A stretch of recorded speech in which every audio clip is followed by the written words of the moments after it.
Hey, what's up guys, this is Vimal here and welcome back to TRHD. So today I'm back with a new video and this time I'll give you my full review on the Motorola's 1-power smartphone.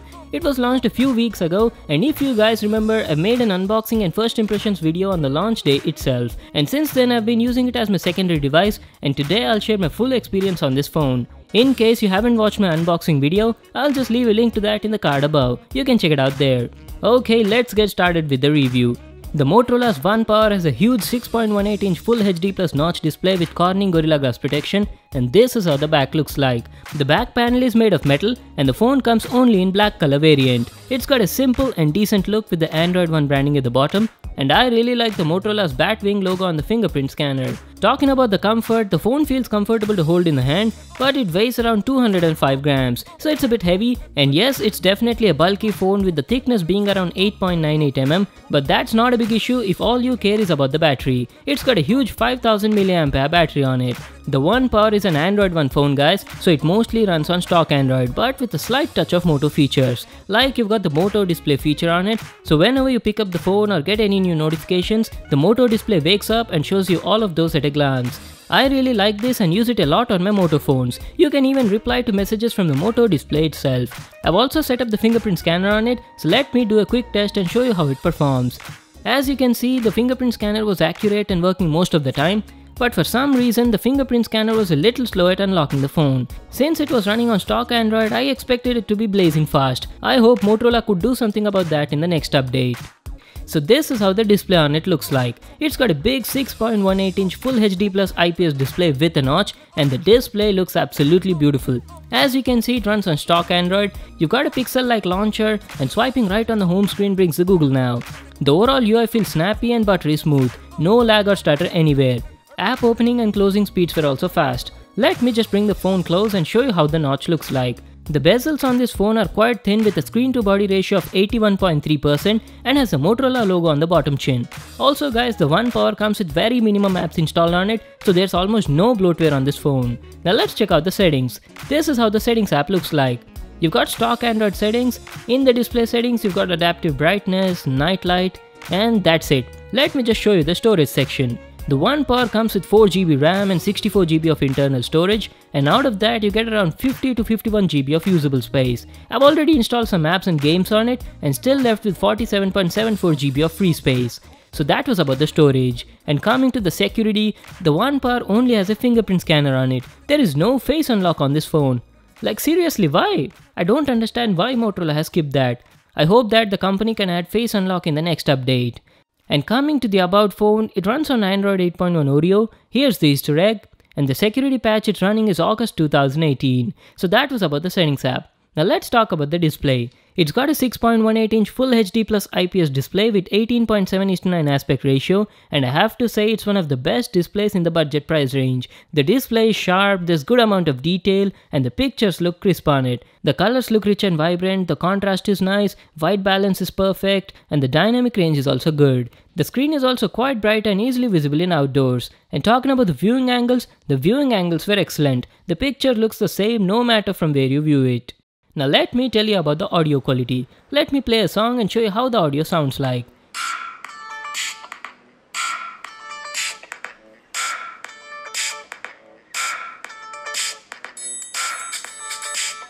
The 1-power has a single down-firing speaker, and the best part is they're powered by Dolby Audio. The speaker quality was really good, the audio felt crisp and clear, but I felt the audio output could have been slightly higher.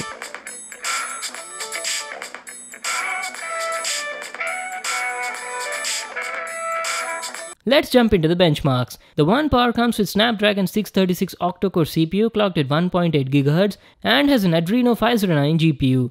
And on Antutu, it got a score of about 1,16,251, which is a pretty decent score for the price. It can handle most of the apps and games without any sweat. I'll show you the gaming performance in a moment. First, let me also show you the Geekbench 4 score. So on Geekbench, it got a single core score of 1333 and a multi-core score of 4,929. And here's a list of all the available sensors on it. It's got a big list of sensors. It's a really nice thing that Motorola hasn't skipped even a single sensor on this phone. Now let's check out the gaming performance. Let's play Asphalt 9 and see how it performs. By the way guys, I'm playing this game at high graphics settings, so let's see how it handles the game.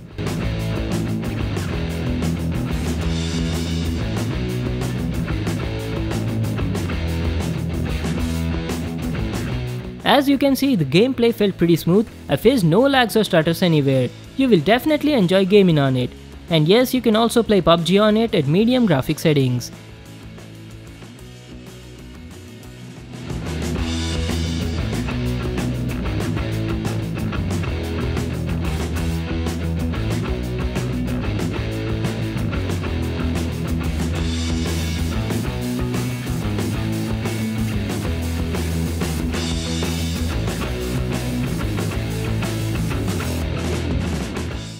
Now let me tell you about the camera. This is how the camera app looks like. You've got the shutter button at the bottom, camera toggle, gallery, and the camera also has Google Lens integrated in it. That is awesome. There's also digital zoom up to 8x, and below that you've got different modes like video mode, photo mode, portrait, and expert, which is pro mode. And these are its settings. You've also got something called as night mode for better low light photos.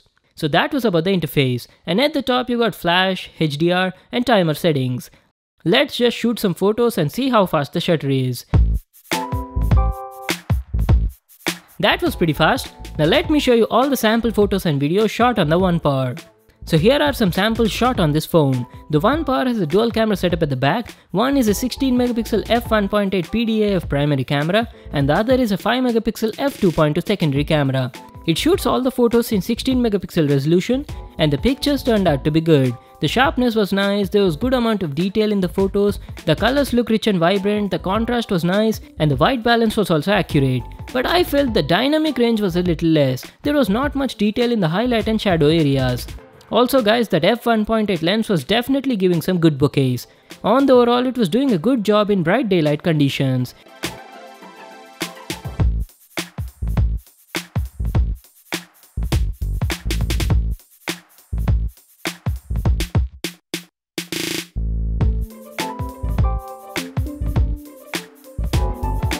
It can also shoot photos in portrait mode and portrait mode was working good. The edge detection was accurate 80% of the time. But for some reason it was shooting these portrait photos only in 18:9 aspect ratio. There was no option to change it to 4:3. I have no idea why the company went with 18:9 here. But the good thing is there's an option to adjust the strength of the blur before and after shooting the photos. And here are some samples shot on the front 12 megapixel f2.0 camera. The front camera quality is nice, there was good amount of detail in the photos, the colors look vibrant, but again the dynamic range was very limited. And these are some photos shot in low light conditions. I felt the low light performance on this camera was below average. The pictures were usable, but there was a lot of chroma noise visible in the photos. The One Power can also shoot videos in 4K at 30 FPS, just check out this clip.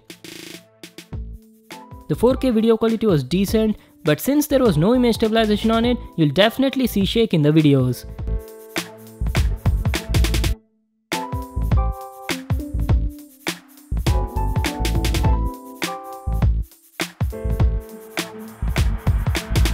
Coming to the battery life, this phone is a beast in this segment. It's got a huge 5000 mAh battery and literally blows out the competition. On an average use, which includes watching videos, playing games, shooting some photos and using social media apps, you'll easily get around 9 to 10 hours of screen on time. And with this kind of usage, you can go non-stop for 2 days without charging. That is really impressive. And on a very heavy usage also, I could easily make it through more than a day's battery life. And the best part is, it even supports turbo charging with the included turbocharger in the box. Charging this phone from 0 to 100 took around 2 to 2.5 hours. So that was my review on the Motorola's One Power Android One phone. It's a really good phone for the price. The build quality is good, has a beautiful display, offers stock Android experience with snappy performance from the 636, and has a very impressive battery life. So if you're a person who's looking for a phone that offers stock Android experience with a big display and great battery, then you can definitely go with this one. The only thing I was not satisfied was with the camera performance. I felt the camera quality could have been better for the price. The One Power costs about 15,999. I'll just leave links to that in the description box below. You can check it out there. So that was it for today. Thanks for watching my video. Make sure to give it a thumbs up and subscribe to my channel for more new awesome videos. And I'll see you in the next one.